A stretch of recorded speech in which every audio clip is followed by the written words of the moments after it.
Donald Trump qui va donc investir vendredi, Kevin Warsh, dans ses fonctions de président de la Réserve fédérale américaine lors d'une cérémonie à la Maison-Blanche. Bonjour Wilfried. Bonjour David. Wilfried Galland, directeur général adjoint chez Montpensier Arbevel. La tâche de Kevin Warsh s'annonce comme assez complexe. Il va se retrouver très très vite sous pression, hein. Ça c'est très clair. C'est clair.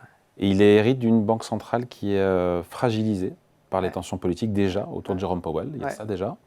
Déjà, l'élément qui est assez étonnant, c'est que pour la première fois depuis la Seconde Guerre mondiale, en fait, un président sortant de la Réserve fédérale va rester gouverneur. Donc il reste gouverneur, Jerome Powell, jusqu'à la fin de son mandat de gouverneur, qui est en janvier 2028.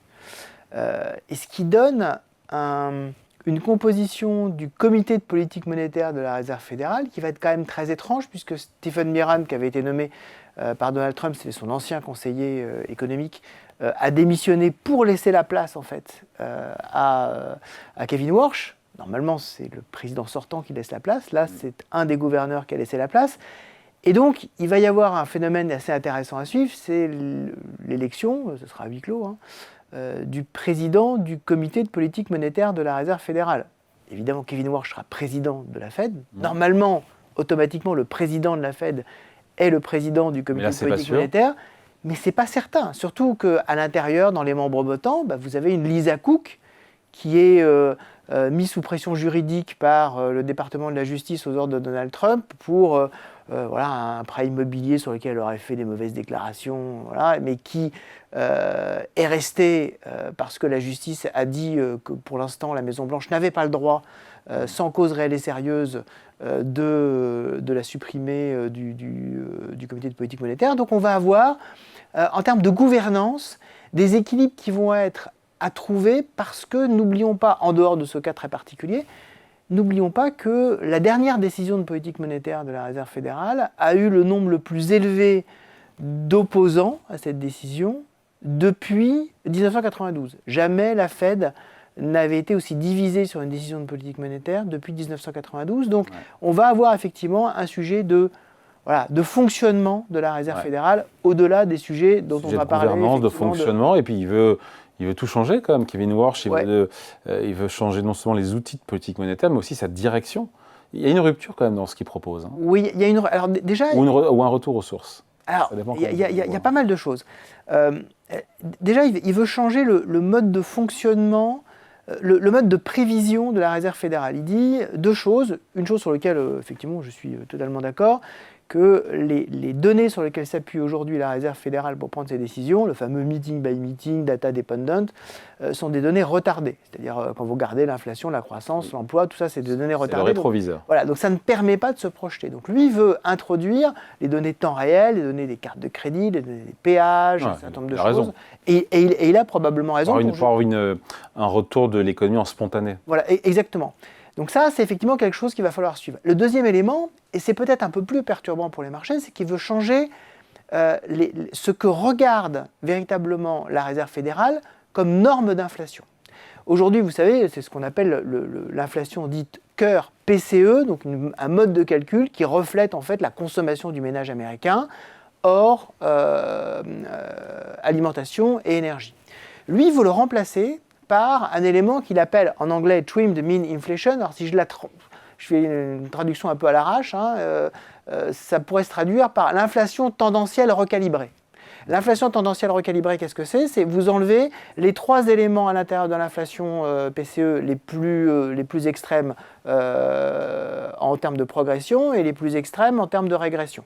Et vous avez une espèce de moyenne ça donnerait quoi aujourd'hui ? extrême. Et donc aujourd'hui, excellente question. Ça serait plus bas, évidemment. Aujourd'hui, donc je vous rappelle, le corps PCE est à 3,2%, 3,20%. Ça donne 2,32. Oh, dis donc, comme par hasard.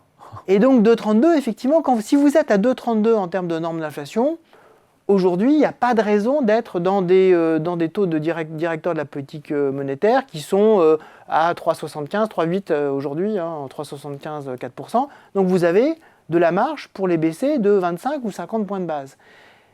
Est-ce que c'est ça que vous allez regarder ou est-ce que vous allez vous donner un petit peu de temps ? Est-ce que Kevin Warsh va prendre en compte le fait que les taux d'intérêt à long terme sont en train de monter ? alors que le deuxième élément important sur la politique monétaire qu'il veut mettre en place, c'est la baisse du bilan. Kevin Warsh a beaucoup varié sur les taux d'intérêt. Il a dit qu'il fallait les monter, il a dit qu'il fallait les baisser. Je pense que voilà, il a dit ce que Trump voulait entendre.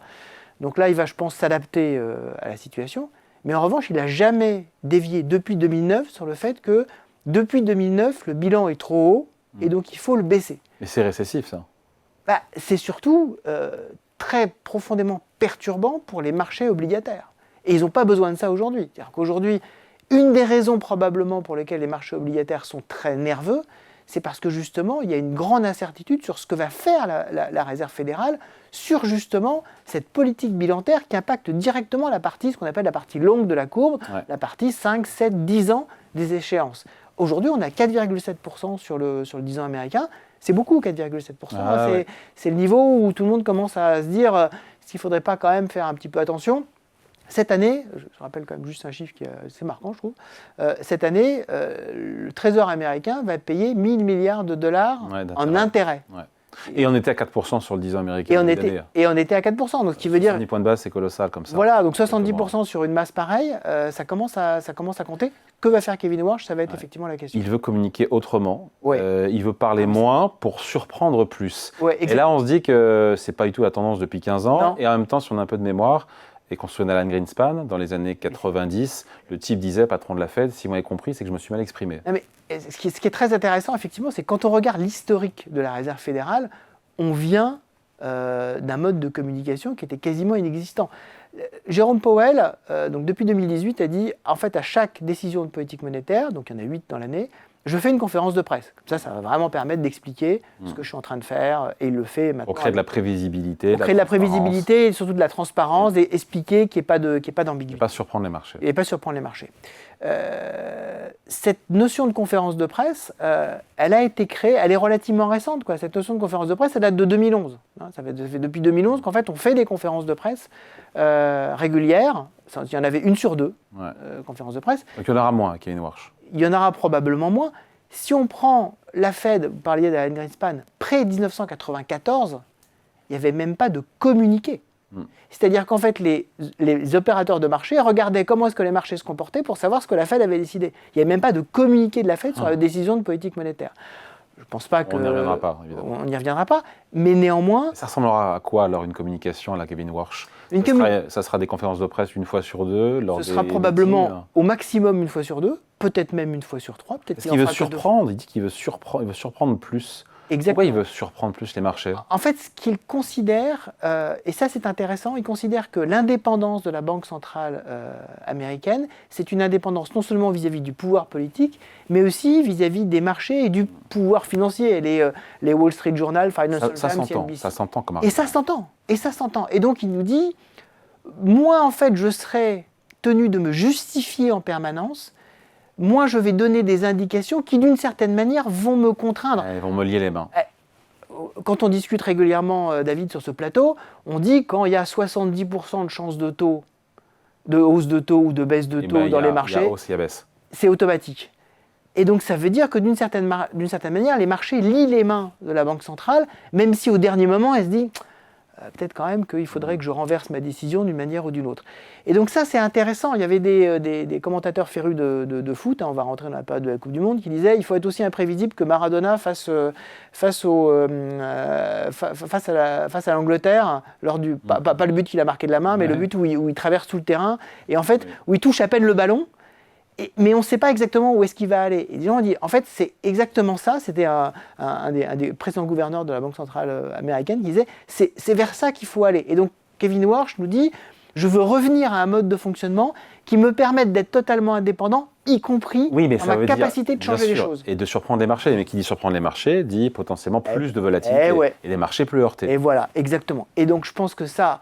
c'est effectivement, ça fait partie, vous en parlez beaucoup sur ce plateau, il y a effectivement les anticipations de l'inflation, les anticipations de hausse de dépenses publiques face à la crise du Moyen-Orient, qui expliquent la hausse des taux aujourd'hui. Mais c'est aussi une fébrilité du marché et des investisseurs obligataires qui nous disent, finalement, on ne sait pas comment est-ce que cet acteur majeur, quand même, du monde obligataire et donc du monde financier et donc des coûts de financement de l'économie mondiale, comment est-ce qu'il va se comporter? On attend la réunion de mémoire, c'est le 16-17 juin, je crois, pour savoir effectivement comment est-ce que, en termes de calendrier et en termes d'objectifs, comment Kevin Warsh va trouver les bons équilibres et comment est-ce qu'au sein de cette Fed, qui est donc très fragmentée, avec un pouvoir politique, alors je note quand même que depuis hier, il y a un changement de ton de Donald Trump qui a été interrogé par DC Examiner, qui est un journal de Washington, sur la capacité de Kevin Warsh à potentiellement monter les taux ou baisser les taux. Et alors il a dit, c'est un gars super, quel que soit, sa décision, je le soutiendrai, parce que forcément ce sera la bonne décision. Alors peut-être, je ne sais pas, l'esprit de Pentecôte est en avance, je ne sais pas, est descendu sur lui, il y a peut-être une possibilité.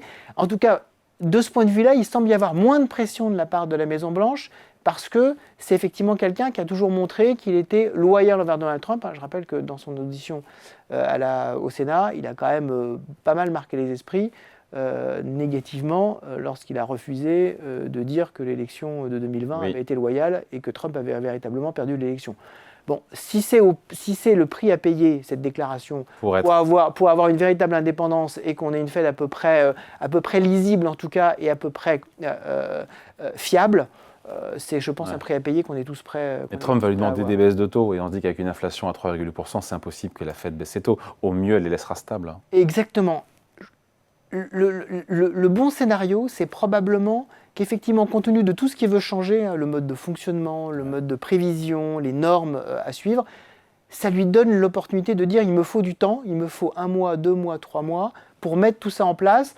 Vous le savez comme moi, quand on refait des modèles économiques, ça prend quand même du temps. Et donc ça lui donnera l'occasion de dire laissez-moi jusqu'à septembre pour voir comment est-ce que les nouveaux modèles vont fonctionner. Il gagne 3-4 mois, quoi. Et donc ça lui permet de gagner du temps pour déjà ne plus avoir ce biais accommodant qui gêne quand même les marchés aujourd'hui en disant est-ce que vous avez bien pris en compte la montée des prix qui est en train de se passer.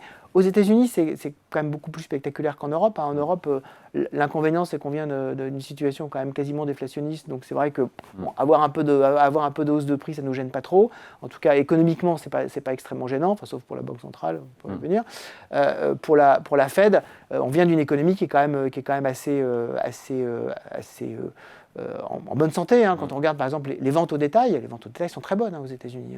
Les derniers chiffres sont quand même très bons. Malgré l'inflation à 4. Et donc il faut faire très attention. Effectivement, l'économie américaine résiste malgré une inflation qui est importante parce que pour l'instant, le marché de l'emploi donne des signaux qui sont très positifs. On a vu encore hier les créations d'emplois dans l'emploi privé sont sorties nettement supérieures aux attentes. On n'a pas de destruction d'emplois, on attendait des destructions d'emplois, on ne les a pas. Et ça, effectivement, la Fed va devoir au minimum peut-être changer un petit peu ses équilibres en disant le marché de l'emploi, c'est peut-être plus le sujet, je vais me reconcentrer sur le deuxième volet de mon mandat, c'est-à-dire la stabilité des prix. La bonne tenue des marchés boursiers dans les prochains mois ou pas reposera sur ce que va réussir ou pas Kevin Warsh à la tête de la Fed. Exactement, parce que... Il ne faut pas le sous-estimer, on parle que de l'IA, bien sûr, il y a les résultats des GAFA, mais il y a aussi ce qui va se passer à la Fed.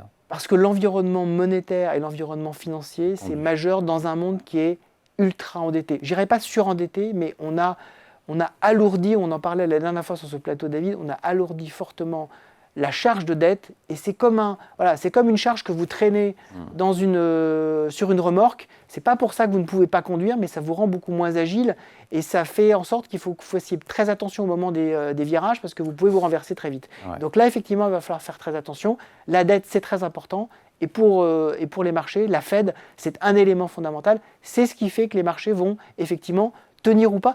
Le scénario très positif des marchés, c'est que la Fed réussisse finalement à avoir d'abord une stabilité, puis effectivement une baisse de taux, si on a juste un choc exogène qui se résolve avec Hormuz. On signe tout de suite là, sur ce scénario-là. Mais pourquoi pas ? Ouais, c'est un détail, mais juste les dot plots, les projections sur plusieurs trimestres anonymisées des gouverneurs et des membres de la Fed, qui donnent un peu de prévisibilité aussi, même si ça n'engage pas la Fed.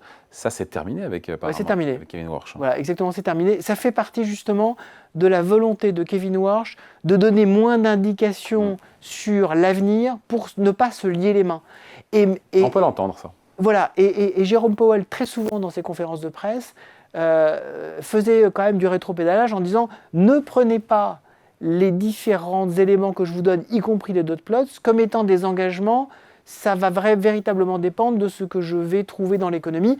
Donc, la fête de Kevin Warsh, ce sera une fête très différente, beaucoup moins transparente qu'elle était avant, mais peut-être avec une indépendance supérieure, y compris vis-à-vis des marchés financiers. Finalement, on va devoir vivre avec, et ce sera peut-être pas plus mal. Allez, merci beaucoup. Explication signée Wilfried Galland, directeur général adjoint chez Montpensier Arbevel. Merci. David. Salut.